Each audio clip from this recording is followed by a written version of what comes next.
Oke, selamat malam. Jumpa lagi dengan channel Dr. Candlestick di sini. Nah, jadi di sini saya akan membahas saham Bank Danamon atau BDMN, di mana tanggal analisa yang saya gunakan adalah tanggal analisa 24 Juli 2023. Semoga teman-teman bisa menggunakan analisa yang saya gunakan untuk melakukan trading di saham Bank Danamon.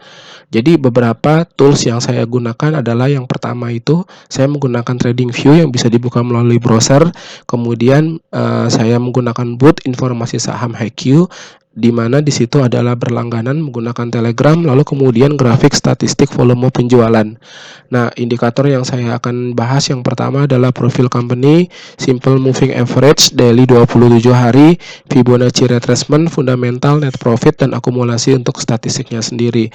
Sebelum saya mulai, di sini saya melakukan disclaimer bahwa data yang akan saya sampaikan adalah data yang diolah secara statistik yang menampilkan bobot harga dan proporsional persentase dalam jangka waktu tertentu. Kemudian saya tidak merekomendasikan untuk membeli atau menjual saham yang dibahas.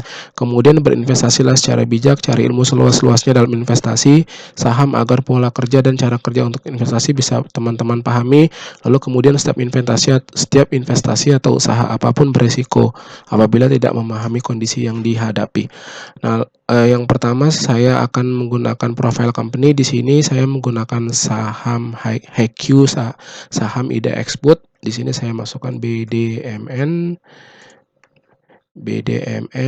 saya masukkan ke BDMN profile. Jadi sebentar. Nah, PT Bank Danamon Indonesia merupakan bank yang berbasis di Indonesia, bergerak di dunia pelayanan perbankan, yang perusahaannya yang usahanya dibagi menjadi 3 segmen, yaitu retail, mid-size, dan wholesale, seperti itu.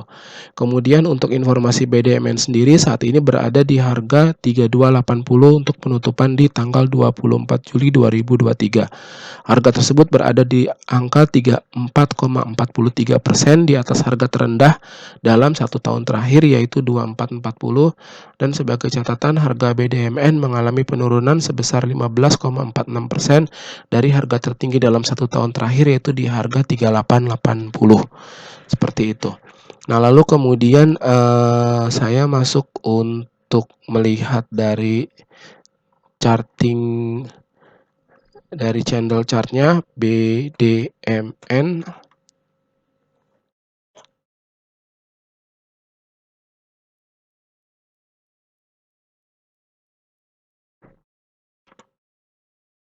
Nah, kalau kita lihat secara harian di sini bahwa BDMN ini memang sudah berada di atas garis MA 27 dan posisinya sudah lumayan tinggi ya. Jadi kita lihat di sini dia sudah melewati resisten yang pertama. Apakah dia akan melanjutkan ke resisten yang kedua ke 3.800? Nanti kita tinggal lihat saja bagaimana perkembangannya ya. Nah, lalu kemudian kalau kita lihat grafik lagi secara mingguan, memang BDMN ini pernah mencapai puncaknya di angka 10.000, yaitu di tanggal 2019 di tanggal 1 April ya. 1 April itu pernah mencapai di 9.700. Nah, lalu kemudian kalau kita cek dari laporan keuangan,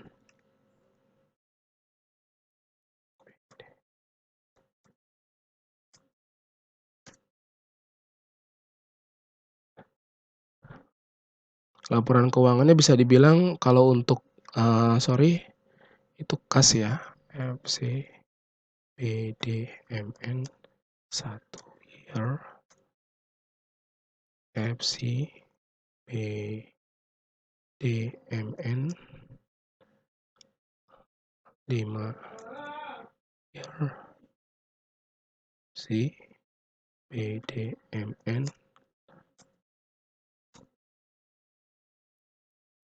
Nah, kalau kita lihat dari laporan keuangannya sendiri untuk total asetnya sebanding di harga tahun 2020.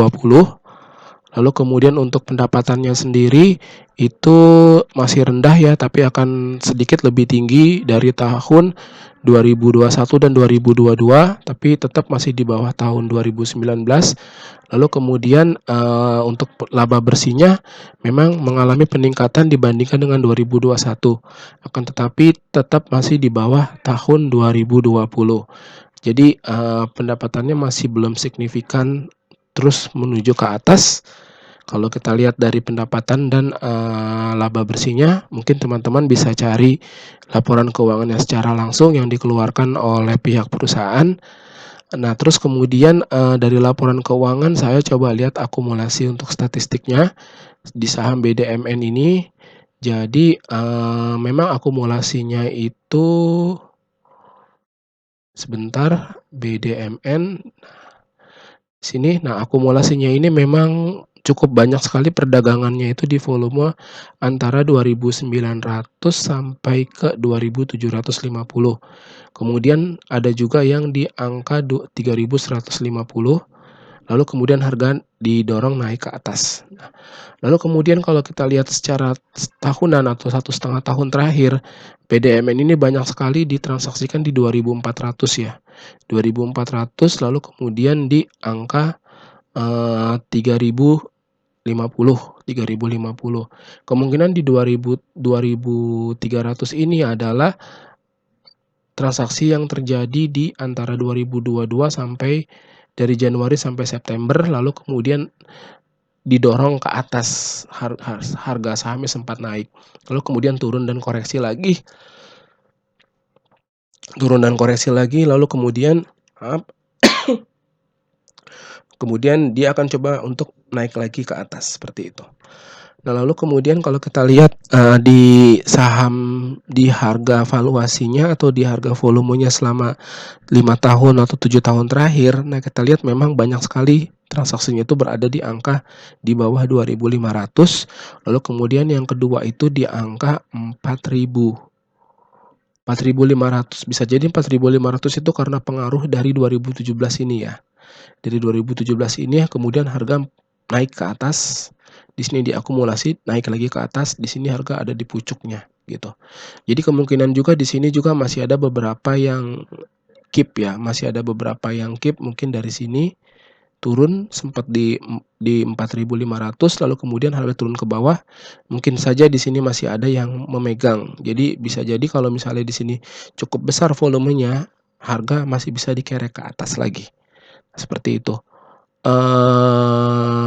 Kurang lebih seperti itu analisa dari statistiknya. Untuk analisa saham Bank BDMN, mohon teman-teman untuk lebih mendalami lagi untuk mencari informasi-informasi tambahannya. Mungkin saya hanya membantu dari beberapa informasi saja. Kalau memang ingin berinvestasi di Bank Danamon ini, cari informasi yang cukup, yang jelas, tidak asal ikut-ikutan, tidak asal beli saham tanpa ada dasar. Semoga beruntung dan semoga bisa mendapatkan keuntungan yang berlipat. Terima kasih, selamat malam.